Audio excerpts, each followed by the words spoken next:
et le ministère de la Femme et de l'Enfant ont dénoncé les pires formes de violence dont les enfants sont touchés. L'espoir vient de la première dame de Côte d'Ivoire qui a indiqué que les enfants sont réhabilités et leur éducation assurée. Le projet de Elisabeth Tano. Vivre dans un monde de paix et dire non à toute forme de violation des droits des enfants, c'est ce à quoi tire le Parlement des enfants de Côte d'Ivoire, le Forum des ONG d'aide à l'enfance ainsi que l'UNICEF. Le représentant de l'UNICEF en Côte d'Ivoire, Hervé Ludovic Delis, a lu l'engagement de la première ministère de la Famille, de la Femme et de l'Enfant. Il s'engage à aider l'État à accroître la scolarisation des enfants. Pour lui, trop d'enfants de la rue sont privés de cette opportunité. Le ministre de la Famille, de la Femme et de l'Enfant souhaite voir les enfants épanouis parce que bien traités et jouissant de tous leurs droits.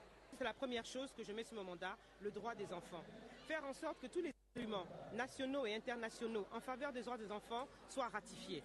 Deuxièmement. Troisièmement, pareil pour la femme d'ailleurs, puis faire en sorte que les familles puissent se retrouver. Vous savez qu'avec cette crise-là, beaucoup de familles sont disloquées, les familles sont séparées, les enfants sont orphelins, et je pense que le travail que nous pourrons faire par rapport à un des programmes du président de la République, c'est la réconciliation, la reconstruction morale, physique, faire en sorte que les enfants puissent retrouver leur intégrité, et à ce moment-là, je pense que nous aurons fait un grand pas.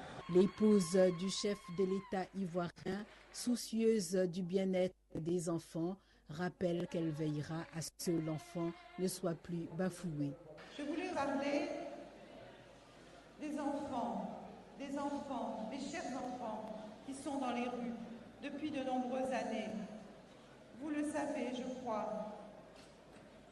La Fondation Children of Africa, que j'ai créée il y a plusieurs années maintenant, a été créée à cause de la souffrance que je ressentais de voir les enfants dans les rues. Ceci ne s'est pas amélioré malheureusement. Il y a de plus en plus d'enfants dans nos rues, de plus en plus d'enfants maltraités, de plus en plus de petites filles exploitées. Il faut que cela cesse. L'éducation de l'enfant est un élément clé du processus de reconstruction. Elle est essentielle à son épanouissement pour faire de lui un adulte responsable.